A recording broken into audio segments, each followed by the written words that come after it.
날마다 솟는 샘물과 함께하는 오늘의 말씀입니다.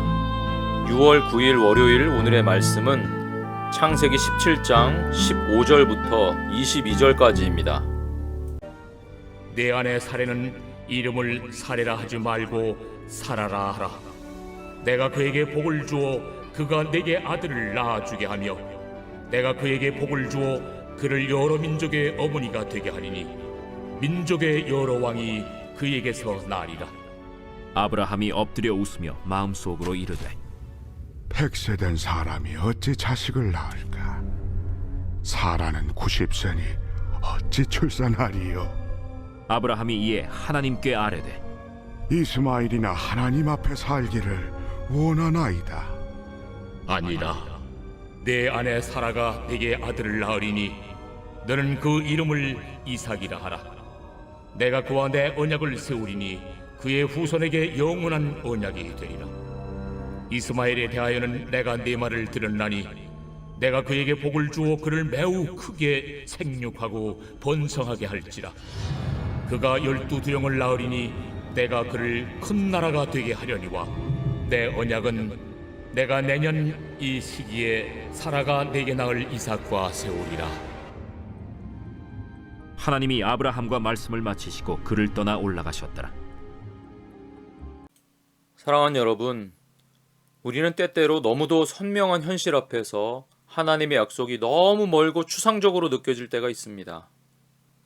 보이지 않는 하나님의 음성보다 눈앞에 불가능과 계산이 더 크게 들릴 때가 있지 않습니까? 아브라함도 그랬습니다. 사라도 그랬습니다. 오늘 본문은 바로 그런 인간의 연약함 가운데에서 여전히 언약에 신실하신 하나님의 모습을 보여줍니다.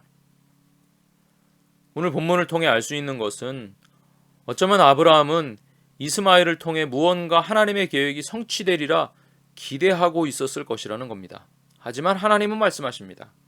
내 아내 사라가 반드시 아들을 낳을 것이며 그 이름을 이삭이라 하라. 이 말씀 앞에서 아브라함은 얼굴을 대고 엎드리면서도 속으로 웃었습니다. 100세 된 내가 어찌 자식을 낳을 수 있을까?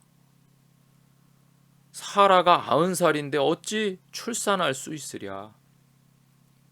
하나님의 약속은 아브라함에게 너무 낯설고 비현실적이었습니다. 이 장면에서 드러나는 인간의 상태는 무엇입니까? 인간은 하나님의 약속 앞에서 자신의 한계와 불가능에 사로잡혀 믿음을 잃고 대안을 제시하려 한다는 것입니다. 아브라함은 말합니다. 이스마엘이나 하나님 앞에서 살기를 원하나이다. 이 고백은 순종이 아니라 타협입니다. 이미 있는 것으로 어떻게든 하나님의 뜻을 이루고 싶었던 것이죠. 그러나 하나님은 타협하지 않으십니다.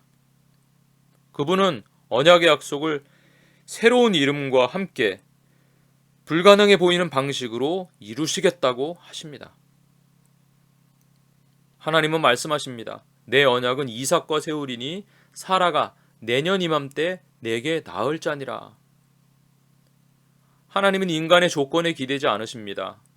사라의 불임, 아브라함의 나이, 세월의 무게조차도 그분의 계획을 막을 수 없습니다.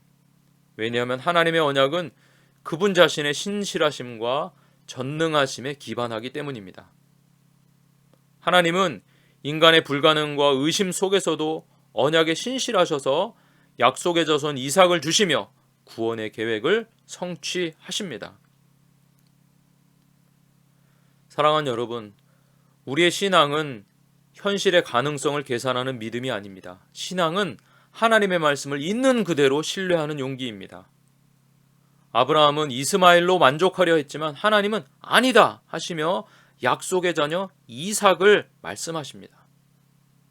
하나님의 방법은 우리의 상식을 초월합니다. 우리가 포기할 때 하나님은 시작하십니다. 우리가 한계에 부딪힐 때 하나님은 역사하십니다. 본문에서 아브라함은 웃었습니다. 다음 장에 가면 사라도 웃었습니다. 하지만 하나님께서는 후에 약속을 성취하심으로 큰 웃음을 주셨습니다. 웃음이라는 같은 단어지만 그 상황과 의미는 전혀 다릅니다. 아브라함의 웃음은 인간적 웃음이었습니다. 하지만 하나님은 그 웃음을 은혜의 웃음으로 바꾸십니다.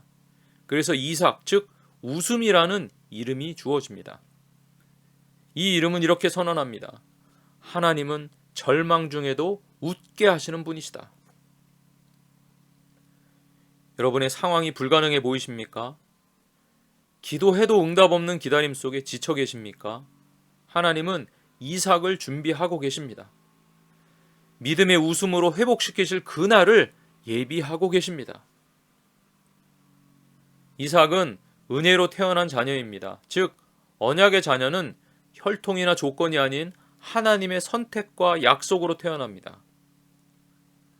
오늘날 교회도 그렇습니다. 우리는 우리의 공로가 아닌 하나님의 약속과 은혜로 부르심 받은 자들입니다. 그러므로 교회는 언제나 하나님의 약속을 붙드는 공동체여야 합니다. 조건보다 언약을, 환경보다 신실하신 하나님을 바라보는 공동체여야 합니다. 사랑하는 여러분, 하나님은 지금도 우리에게 말씀하십니다. 사라가 내게 아들을 낳으리니 그의 이름을 이삭이라 하라. 우리 눈엔 불가능해 보여도 하나님께서는 이미 준비하시고 그 준비된 모습을 약속으로 우리에게 주십니다. 의심에서 시작한 아브라함의 여정은 결국 믿음의 조상이 되는 여정으로 완성됩니다. 하나님은 우리의 불신과 불가능을 뚫고 언약을 이루시며 웃음을 회복시키신다. 그것을 신뢰하며 오늘도 승리하고 열매를 체험하고 간증하는, 찬양하는 우리 모두 되시기를 주님의 이름으로 축원합니다. 하늘에 계신 우리 아버지, 아버지의 이름을 거룩하게 하시며 아버지의 나라가 오게 하시며 아버지의 뜻이 하늘에서와 같이 땅에서도 이루어지게 하소서. 오늘 우리에게 일용할 양식을 주시고 우리가 우리에게 잘못한 사람을 용서해 준 것 같이 우리 죄를 용서하여 주시고 우리를 시험에 빠지지 않게 하시고 악에서 구하소서. 나라와 권능과 영광이 영원히 아버지의 것입니다. 아멘.